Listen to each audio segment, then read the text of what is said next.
Hello everyone, আসসালামু আলাইকুম। আর সবাইকে জানাচ্ছি জুম্মাবার।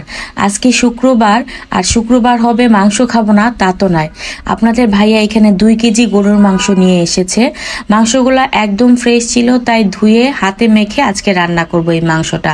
আর শুক্রবারে তো সময় একদমই অল্প থাকে, যার জন্য রান্নাটাও তাড়াতাড়ি সেরে ফেলতে হয়। এখানে প্রথমে মাংসগুলো ধুয়ে আমি একটা হাঁড়িতে নিয়ে নিয়েছি, তারপরে পেঁয়াজ কাঁচামরিচ দিয়েছি কিছু গরম মশলা, আর শুকনো মশলাগুলো এখানে আমি দিয়ে দিয়েছি, যেমন হলুদ, মরিচ, ধনের গুঁড়া, গরম মশলার গুঁড়া, এইসব আর কি। তারপর সবগুলা মশলাকে আমি ভালো করে মেখে নিয়েছি মাংসের সাথে এবং চুলায় বসিয়ে দিয়েছি।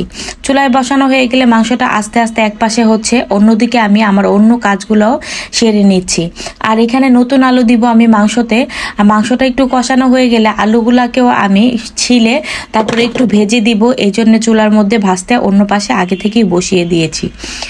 যেহেতু আমি এই মাংস রান্নাতে কোনো রকম বাগার ব্যবহার করিনি, সেই জন্য আমি আলু যখন ভেজেছিলাম তখন আলুর সাথে অনেকগুলো পেঁয়াজ দিয়ে দিয়েছি। তারপর আমার আলুও ভাজা হয়ে গিয়েছে আর পেঁয়াজগুলোও লাল লাল হয়ে গিয়েছে। সবগুলো আমি মাংসের মধ্যে এভাবে ঢেলে দিচ্ছি। ঢেলে দেওয়ার পর আমি এখানে বেশি পানি ব্যবহারই করিনি বলতে গেলে চলে।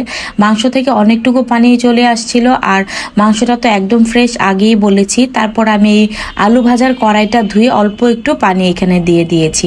তারপর আমি চুলার আঁচটা মিডিয়াম রেখে বসিয়ে রেখেছি মাংসটা হওয়ার আগ পর্যন্ত।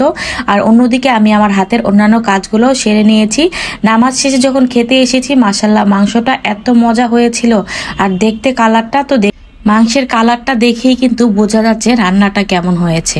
আশা করি রেসিপি ভালো লাগবে। সবাই ভালো থাকবেন, সুস্থ থাকবেন। আল্লাহ হাফেজ।